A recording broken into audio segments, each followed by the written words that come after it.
Ini presiden nggak bahkan menerangkan antara mudik dan pulang kampung, dia nggak mampu itu. Jadi bagaimana ada trust pada rakyat atau pada kepala daerah melihat pemimpin di atasnya juga nggak punya arah. Yang PHK ya kita nggak tahu. Dengan berharap tidak semua orang jatuh miskin tuh. Loh, dari 5 tahun lalu ekonomi kita merosot, itu artinya justru orang miskin lebih bertambah lagi. Jadi nggak usah berpikir ada keajaiban. Satu, pemerintah jangan pelit. Putuskan bahwa ini adalah soal kesehatan, soal kehidupan, soal masa depan generasi. Harga minyak turun 70%. Itu artinya beban subsidi berkurang jauh. Kenapa nggak itu yang segera dialihkan itu? Soal-soal semacam itu. Tapi pemerintah bilang kita keluarin 400 triliun. Itu bohong.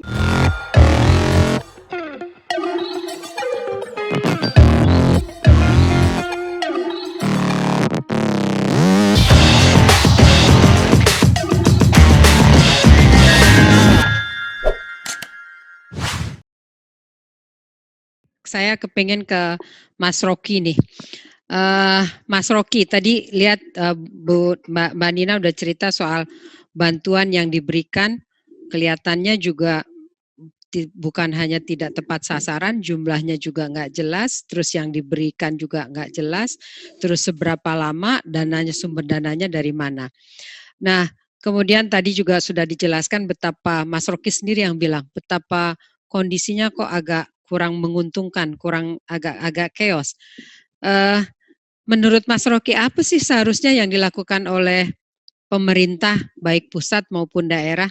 Dan melihat, Mas Rocky ngelihatnya sementara ini nanti kalau COVID, seberapa lama COVID ini akan isunya persoalan COVID bisa teratasi, kemudian kemungkinan masalah sosial, ekonomi yang timbul, itu seberapa mengerikannya, kira-kira apa, dan seharusnya apa yang dilakukan oleh pemerintah gitu loh. Ini kan kita nggak kepingin kita kembali lagi ke titik nol gitu loh. Ini Mas Rocky ini biasanya perenungannya cukup dalam nih, dan informasinya bisa dari berbagai sumber gitu. Silakan Mas. Oke, saya kira iya, kalau ditanya potensial social crisis, bukan lagi potensi, dia sudah manifest, sudah terjadi. Dulu orang takut ada social disobedience. Yeah. Yang sekarang terjadi bukan sekedar pembangkangan rakyat, pembangkangan aparat, pembangkangan lurah, pembangkangan bupati. Jadi betul-betul udah chaos, keadaan udah seperti itu. Dan kita mesti ucapkan itu, bahwa sudah terjadi pembangkangan. Karena tadi direction tidak ada, dan kemampuan untuk menghasilkan narasi itu minim sekali. Bayangkan misalnya, atau bandingkan dengan Angela Merkel. Dia tampil ke rakyat Jerman, clear dengan pengetahuan ilmu kimia yang jernih, betul, terangkan sebab akibatnya, dan orang akhirnya oke, kami mengerti itu.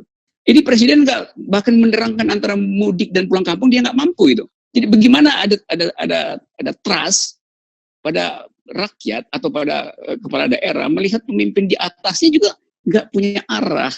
Jadi itu soal pertama, bahwa krisis sosial sudah sedang berlangsung itu. Nah, itu yang menandakan sedang berlangsung ya. Sudah sedang berlangsung. Indikasinya mudah. Tentara kemarin bilang ini udah jadi security ancaman pada keamanan nasional. Artinya ada data intelijen udah masuk tuh. Dan tentara justru yang bereaksi, yang sebetulnya nggak boleh terjadi karena ada satgas yang mestinya ucapkan itu tuh. Tetapi keadaannya begitu, yang membaca lebih cepat tentu adalah Koramil yang berhubungan langsung dengan rakyat. Ini keadaannya seperti itu. Maka mesti ada shortcut. Tapi pemerintah selalu bilang kita ikuti birokrasi itu. Loh, birokrasi yang memperlambat justru kan. Jadi membaca pikiran pemimpin di Monas, di Merdeka Utara itu sama seperti kita membaca di lampu yang gelap sekali itu 5 watt.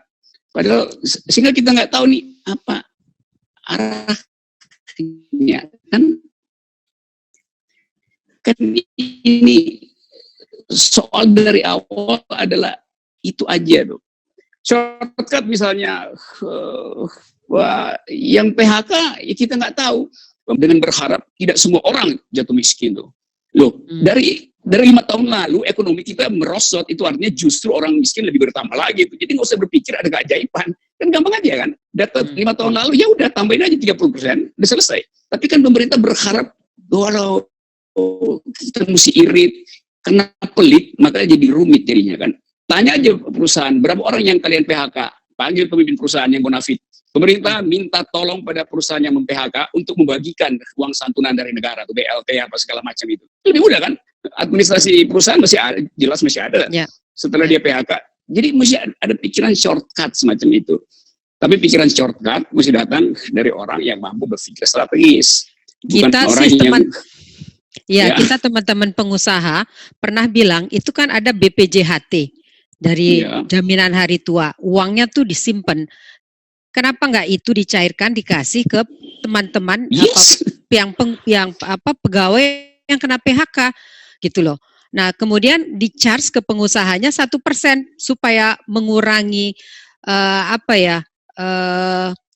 kekhawatiran. Ya, satu, mengangkat birokrasi.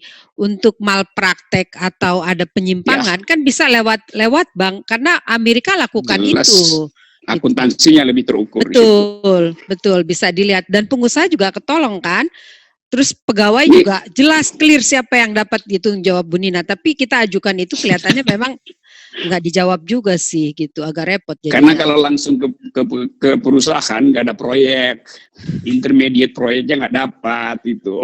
JHT itu dimiliki ongkos ekonominya. Ya JHT perorangan, tapi betul ya. Nah mereka itu betul JHT perorangan. Nah dikembalikan kan itu disimpan. Dananya kan bisa dikembalikan ke mereka itu dalam kondisi seperti ini. Jadi pinjaman, karena kalau misalnya sumber dananya dari mana, pinjaman dari itu gitu, lewat penyalurannya lewat bank. Nah bunganya dikasih 1%, toh yang dapat juga kan rakyat kita, pegawai-pegawai yang di PHK gitu. Nah ada pemikiran seperti itu gitu. Ya saya cuma bayangkan, karena saya coba pahami administrasi di BPJS Tenaga Kerja, itu perorangan yang dapat. Jadi kalau seandainya mau pencairan, itu pencairan perorangan gitu. Nah itulah sebabnya dia jadi sulit kan secara sistem asuransi. Itu bukan dana publik, yang adanya di publik itu bukannya dana milik pemerintah gitu. Itu dana milik, justru perusahaan. Betul, justru perusahaan itu, perorangan itu diambil dulu lewat perusahaan yang memang sudah membayar itu gitu loh. Cuma mekanismenya lewat bank, ada keinginan seperti itu. Ya, saya membayangkan jawabannya tuh harusnya mereka bisa jawab bahwa itu dana perorangan, tetapi kan dana yang sebetulnya harusnya dibantu itu adalah dana yang dari APBN atau APBD. Itu yang stimulus. Stimulus itu yang harusnya diambil dari misalnya proyek-proyek yang didelay, katakan kalau infrastruktur didelay, maka sebagian dananya dialihkan untuk bantuan sosial gitu. Tapi kalau dana yang ada di BPJS Tenaga Kerja, setahu saya itu akunnya perorangan, jadi mereka aksesnya susah begitu kan, secara perorangan kan. Nah, ini tentu aja bisa kalau itu dianggap pinjaman, kalau itu dana investasinya yang dipakai. Tapi kan investasinya udah masuk ke pasar modal, gitu. Jadi itu dibelikan saham kan gitu ya. Jadi bisa dibayangkan dananya tidak gampang. Ya, oke. Kita kembali lagi ke Bung Rocky nih. Saya mau lihat gitu, mau coba tanya deh, Bung Rocky. Ini negara ada, kita lihat ya, 3 negara yang dipimpin oleh pemimpinnya perempuan. Taiwan, kemudian New Zealand, dan Jerman. Tadi Jerman sudah dijelaskan, memang kebetulan latar belakangnya seorang ahli kimia kan gitu. Nah ini kelihatannya penanganannya lebih bagus. Ini persoalannya apa karena ada masalah gender, atau karena mereka lebih cepat merespon, mengantisipasi, memitigasi persoalan ini? Ada, saya kira built in di dalam keperempuan, kecepatan bereaksi itu. Karena dia pemberi kehidupan. Karena itu kalau kehidupan terganggu kan secara pragmatik di tempat dengan cepat. Jadi kepemimpinan perempuan dalam soal krisis pasti lebih peka, lebih mampu untuk adaptif dan mempraktekkan ethics of care sebelum ethics of right. Jadi feminisme berperan di situ. Tuh. Saya kira itu penting untuk diingatkan. Nah, tidak harus perempuan sebetulnya. pria, laki-laki juga boleh jadi male feminis di dalam soal pengambilan kebijakan. Kalau dia punya perspektif social justice. Kalau pada perempuan itu perspektifnya dengan sendirinya social justice, karena dia rahimnya sendiri dari awal dia sudah mampu membagi antara nutrisi buat tubuhnya dan nutrisi buat bayinya kan. Jadi dari awal nature perempuan itu adalah merawat rahim, dan masyarakat adalah rahim negara, yang mesti begitu kan. Jadi pemerintah nggak mau ambil itu, bahkan pemerintah pakai strategi militer yang pasti patriarkis itu. Saya pertanyaan terakhir ke Mas Rocky. Yeah. Kalau ada satu pesan yang harus dilakukan baik oleh pemerintah untuk masyarakat dalam menghadapi COVID ini, apa yang harusnya dilakukan oleh kita semua? Satu, pemerintah jangan pelit. Putuskan bahwa ini adalah soal kesehatan, soal kehidupan, soal masa depan generasi.